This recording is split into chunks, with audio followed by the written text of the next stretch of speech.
Welcome to Buffalo After Dark, everybody. It's your Wednesday night uncensored, unfiltered, and unafraid sports show.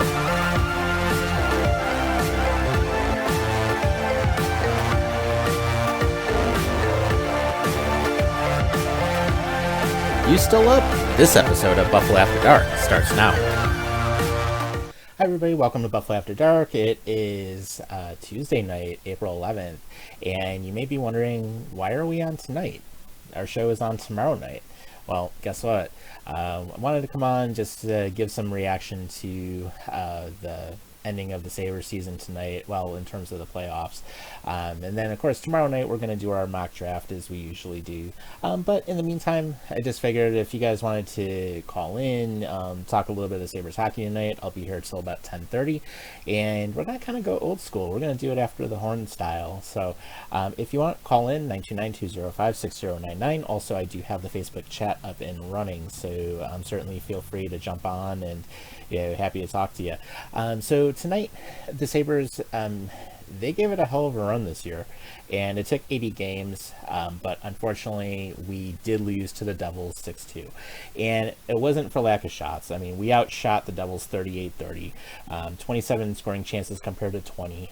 But the big difference was 10 block shots on the Sabres end, 22 for the Devils. So they were protecting Vanacek at all costs, and then of course power plays were 0 for 2 on both sides. But one of the big stats for tonight essentially was in the hits, and of course we already covered the blocks. 19 hits for the Devils, 14 for the Sabres, and giveaways were pretty much dead even at 11 versus 10, and the face-off percentage almost dead even at 49-51. So we can't say that the Sabres really had a lack of effort here. It was just more of, there were some funny bounces that happened, and of course I'm going to kind of recap a little bit of the scoring as well, and give you some opinion on that. So basically, for those who ended up missing a game, Jesper Bachvist ended up opening up scoring for the Devils, getting on the board at 11:42 of the first. Then going into the second period, the Devils made it 2-0 at 1:06 when Jonas Siegenthaler ends up getting on the board. JJ Peterka had scored quickly thereafter, but the goal was called back on an offside, so of course it went back to 2-0. Not long after that, though, Skinner, absolutely no chance a goal was going to be called back. He gets his 34th on the season at 6:55 of the second, and then Miles Wood closes out, scoring in the second period at 9:28. So basically we were going into the third period at 3-1. Then the third period is when things went downhill. Tomas Tatar gets on the board at 7:10 of the third, so then you're already looking at it essentially being a 4-1 game. Matthias Samuelsson gets the second of the season at 13:15 of the third. So that started to move some things in the right direction, but unfortunately it was too little too late. Tatar gets another goal at 17:28 of the third. Empty netter, Jack Hughes finishes it off with his 43rd of the year at 18:15, and that was the end of it. A couple of things I do want to mention. Considering the fact that for the first time in a long time, no matter what happens this season, we have a winning season. And this is the first time in over a decade we can say that. The Sabres ended up, as of tonight, they're 40-33-7. So the fact we actually got 40 wins is a huge step forward. The fact that we brought a young core up into the lineup this year was a huge step forward, because we saw what Tage Thompson can do. He finally broke out of his shell. He's being used correctly, and he has had a hell of a season. Jeff Skinner's finally returning to form. I mean, he's up to 34 goals this year, so he's having another good season and finally playing well again.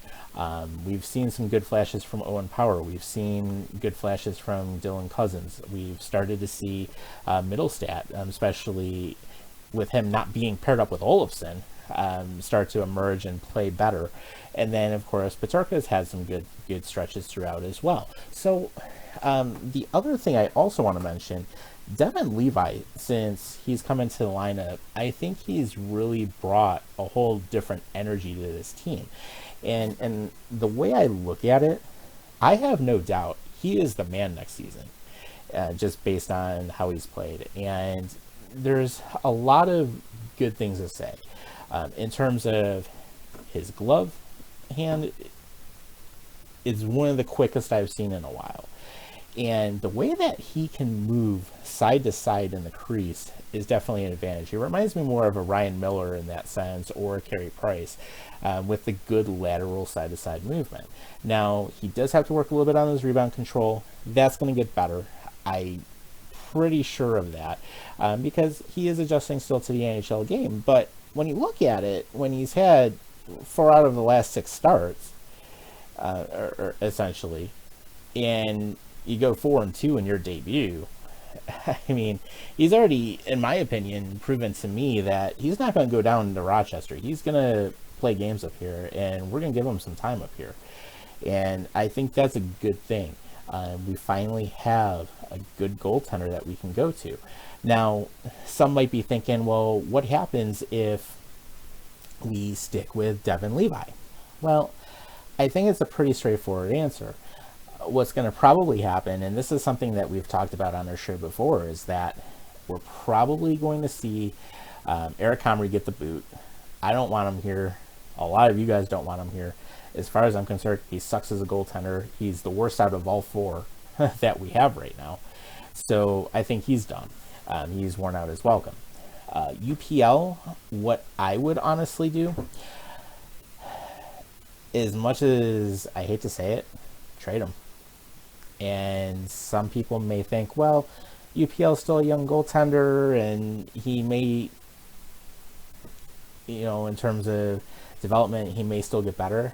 Honestly, he's been in the crease this season, and he played last season.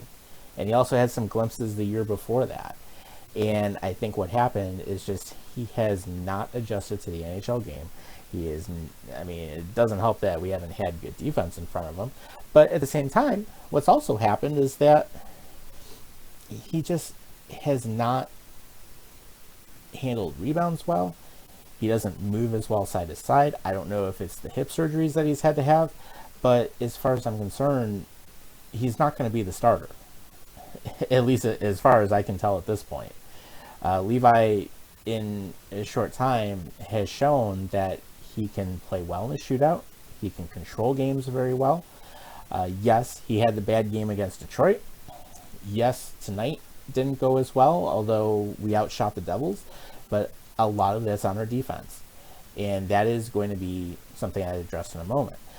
But I do think Levi is going to be the guy going forward. And I hope he is. I think he's earned it.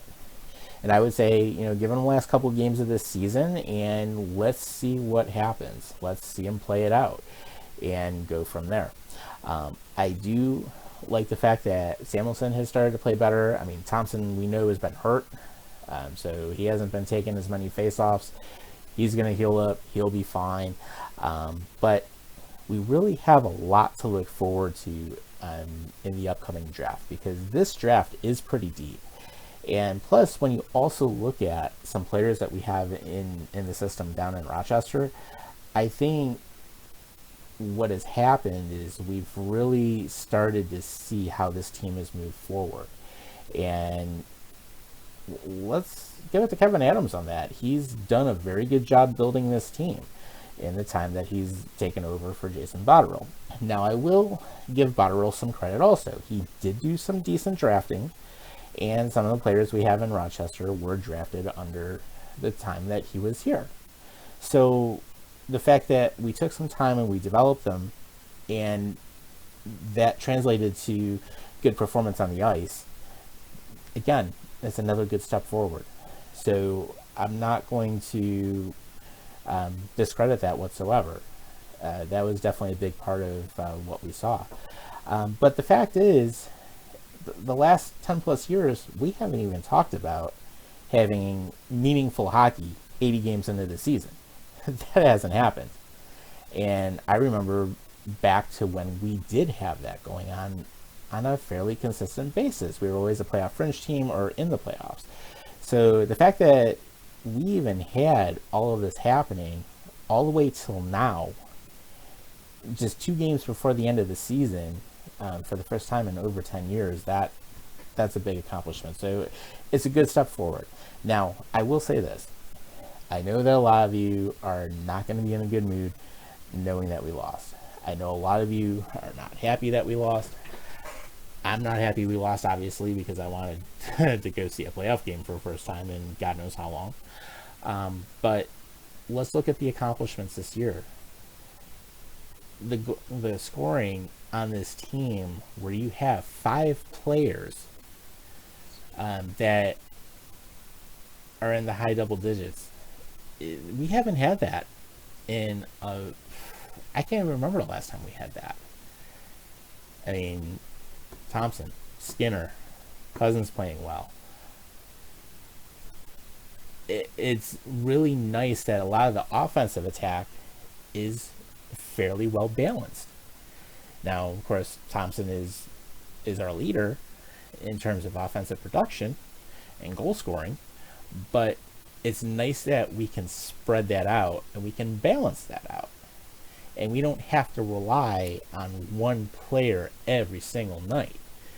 So that's one of the big things that I can tell you right now.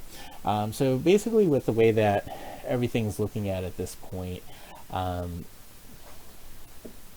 future's bright. We have to do some things on defense, obviously. That's going to be one of the biggest things we look at. And there are some defensemen in the draft we can certainly go to. So that's a big plus. We can also grab some additional forwards. We can certainly work with that. That would be fine. But there's really not a whole lot of rebuilding we would have to do at this point. It's just more tweaking the lines and building up, so this way we can continue to push forward. And let's say right now 40 games, if we can win like 44 46 games next season, we're pretty much in at that point. So it's really just a difference of a handful of games. And honestly, some of the bounces tonight could have gone either way as well. I look back into the second period, that offsides on the Paterka goal. I mean, if it was just a matter of a few inches, it could have potentially changed the game, because literally in that stretch of the second period all the way to the end of the second, we were just crashing the net and we were just peppering Vanacek with shots. And I'm glad that we were doing that, because it was making him think. And there were some plays where we could have easily gone ahead and scored. Now, of course, Jersey's got a great defensive system, and Lindy Rupp's been known for that, and we had that here when he was his coach. So we knew that going in, but we were doing the things we had to do when it came to that, and that was, of course, making sure that he was shot on. So that's basically how I look at it. There really isn't a whole ton I would have changed, but it is what it is. So just to kind of give you a recap of where we are in the league for scores tonight. Toronto ended up beating Tampa Bay 4-3. Chicago beat the Penguins 5-2, which had we won, that would have certainly helped. Winnipeg ends up is actually up 2-1 on Minnesota right now with about 9:55 left in the third, and they're also on a power play. Colorado and Edmonton are tied at 1 with about 2:26 left in the first. Seattle and Vegas just started about 5 minutes ago, with Vegas already up 1-0. Seattle clinched their playoff spot earlier this week. And of course, Anaheim and Vancouver, no score with 15:29 left in the first. So then also just recapping a couple of other games tonight besides us. Philadelphia beat the Blue Jackets 4-3 in overtime. Carolina beat Detroit 4-1, so that would have helped us as well, because they ended up losing to Ottawa the other night. And then Boston continuing their storybook season, they beat Washington 5-2. So no surprise there. I mean, they have over 60 wins. So that's pretty much where we're at. What I did want to say is that, of course, if you guys have any comments, you want to talk with me here, 92920560099. I'm going to go for about another 15 minutes or so. and then we'll wrap up for tonight. What I do want to tell you, of course, is that we are going to have our annual mock draft on Buffalo After Dark tomorrow night. So join us for that. We'll probably go more than the usual hour. Scott Caleb's in the chat. Scott, if you want to give me a call, definitely feel free. I'd love to have you on. And actually, I want to get you on to some Buffalo After Dark shows pretty soon, too. He ends up saying that I think you've got to give Craig Anderson the final game and give him a proper send-off. And I'm not opposed to that. Anderson has had a good few seasons with the Sabres. And I mean, I'm thinking at this point, he is going to probably hang up the skates. It wouldn't surprise me if that's the case. But he definitely did his job bringing him in. I wasn't exactly thrilled that we got him at the time we did. Of course, he came in with Aaron Dell. We sent Aaron Dell packing. I don't give a crap what Aaron Dell is doing now. But Anderson has been a pretty decent goaltender for us, and he has stolen some games, and that's what you want. You want to see that happen. So with that, I have no problem with him playing the last game if that is going to be the case where he does retire. It certainly could be the case. But yeah, I have no problem with that. I would say give Levi one more game at least, and then go from there, because Levi's going to have a whole 10-plus year career to be the starter, and I'm pretty sure next season we're going to see a lot of Levi in between the pipes. So certainly that's kind of how I look at it. The one thing that I will tell you is the Sabres were trying to ride the momentum of that shootout win against the Rangers last night, or the other night, and the fact that we ended up winning 3-2. There was a lot of good things that came out of that game. Middlestat certainly getting that shootout goal was a huge help in our favor, which got us to this point. And Devin Levi stole a game, and that's what you want. So, just really glad to see that here. That being said, it's going to be interesting to see what happens when next season starts, because of course we're going to see some changes, obviously. I mean, I wouldn't be surprised if we have some people down in Rochester that are starting up, and they're going to be with us for the bulk of the season. But at the same time, really the biggest thing that I do want to say that we need to address is going to be defense, and that's something that is going to be relatively deep in the draft this year. So that's a big positive. And if we can do that, or if we can go after a couple free agents, let's do it. Let's get some veterans in here. One of the things that our co-host Andy had mentioned on one of the shows, actually, I think it was a week or two ago when he was on, he had the thought of potentially going after Thatcher Demko, get a veteran goaltender to be behind Devin Levi, and have someone mentor him, and then package UPL in a deal, and even throw Olofsson in a deal.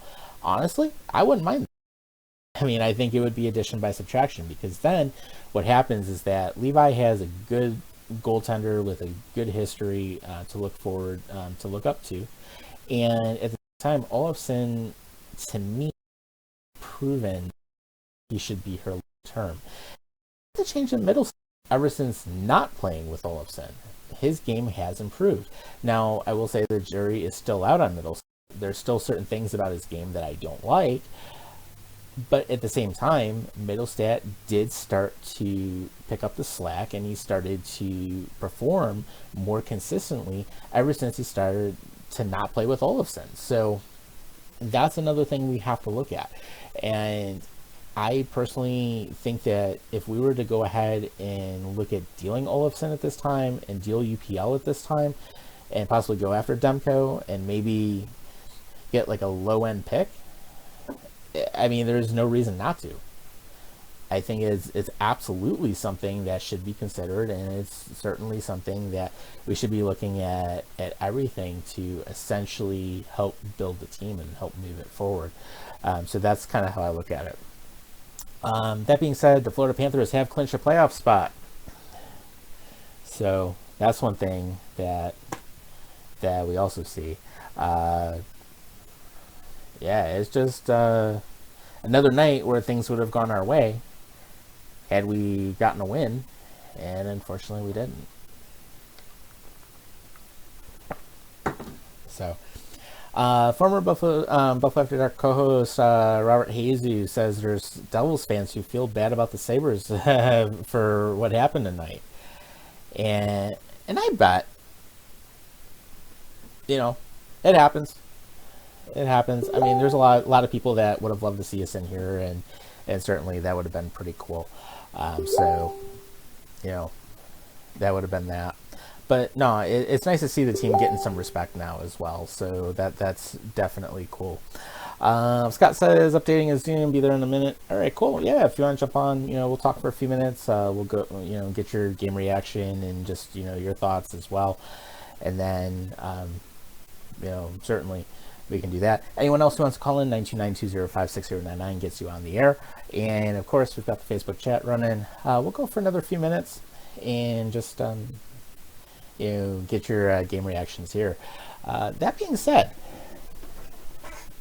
a couple things I'm looking at for next season that we need to clean up a little bit. One, I do think that the team needs to get a little bit more physical, because even though we have done a little bit better with that this season, always room for improvement.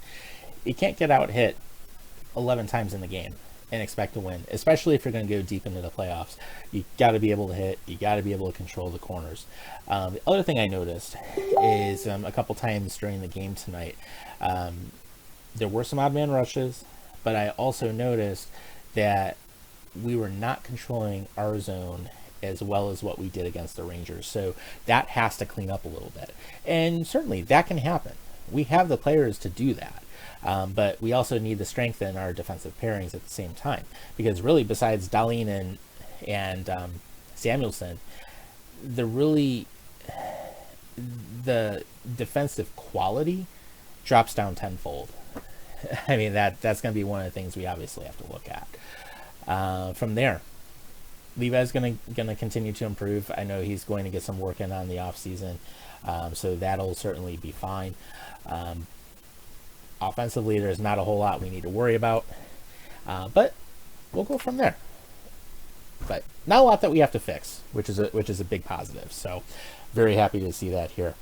And with that being said, got good old Scott Kalb on the line, who we actually featured here during the week, and it's the first time we've actually had you on our end of things. How you doing, man?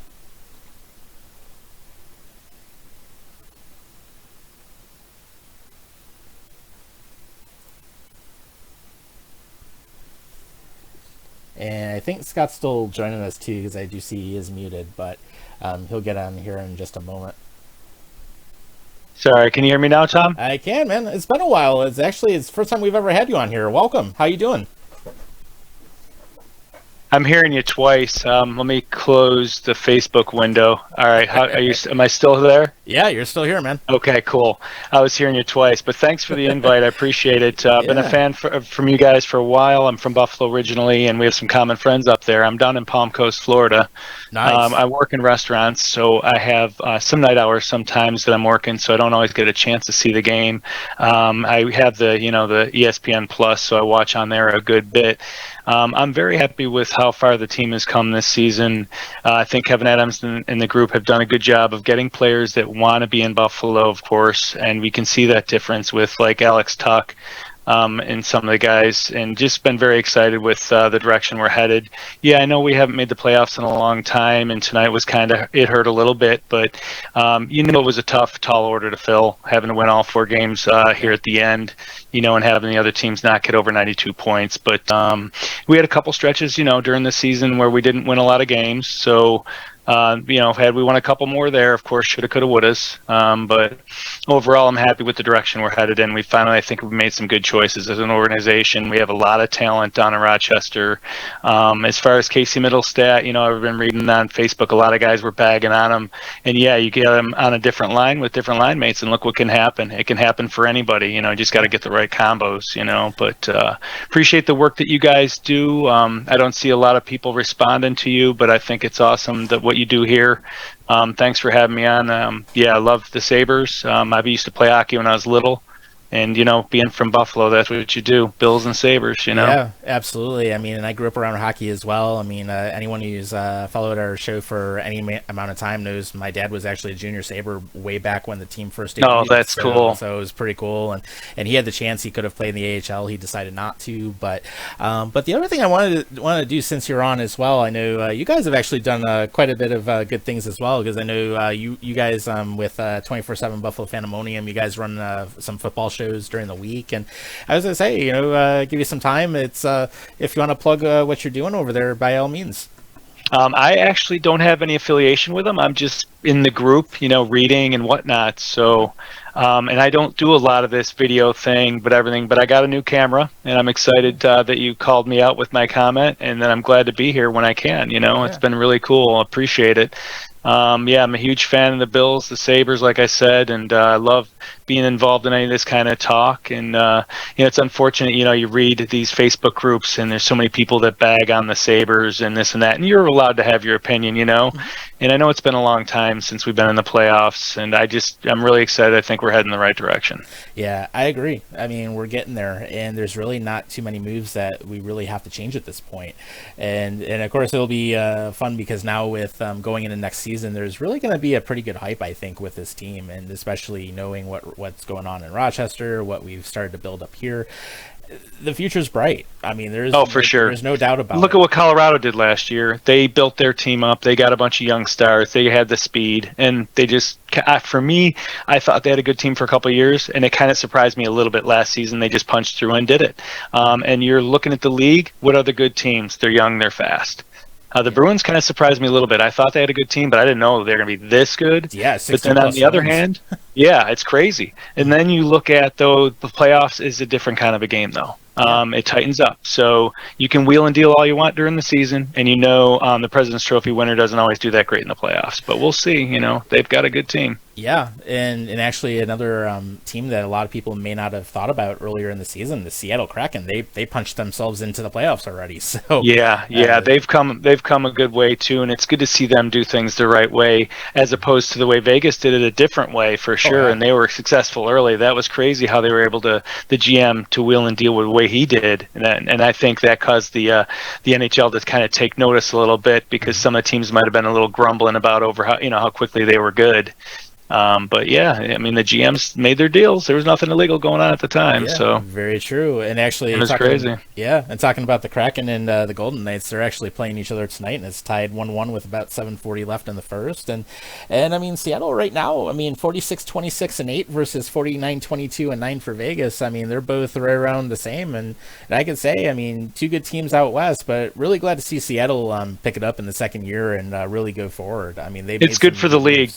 Yeah, it's good for the league when you can have a new team that's that good, that fast, because these teams pay a lot of money to enter the league, and their fan base out there deserves it as much as anybody else, and it's good for them. Yeah, and I look at it out west. I mean, you have some good rivalries out there now. I mean, you have, of course, Seattle and Vegas as the two new teams out there. You've got Seattle versus the Kings. The Kings are already in. The league's done a good job in growing the game out west, and they're able to have that whole division out there, and it's just smart for them with travel, etc. So it's been really good.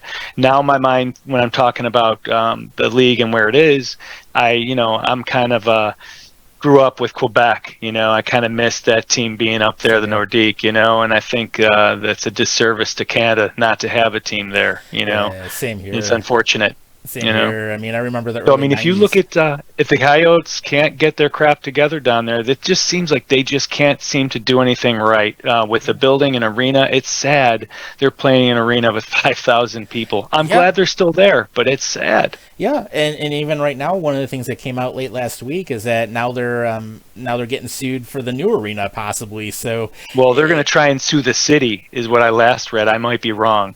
The Coyotes are going to try and sue because of breach of contract. Yeah, and then there was an issue with the airport possibly getting involved in a lawsuit as well. Right. Well, I guess what they claimed that it was okay for development for somebody else to be near the airport, but the new arena for the hockey team wasn't okay to be near the airport. So that's kind of, it's obvious they don't want them then, but it's sad because I think, how long the Phoenix Coyotes have been out there, Arizona Coyotes been out there to try and build it up in that area, and they might have to just give it up. I I don't know. Right. That would be a potential move to Quebec, but I think you've got to, if you're the NHL, try and make it work down there. You've got a lot of retirees, people that come up from the north. I think the game can survive there. It's just, I think, a question of getting the right city with the right ownership. You know, you got what? An Austin Matthews came out of that market. Yeah. Look at that. That's a success, right? Yeah. So, you know, the game can be done anywhere. Mm-hmm.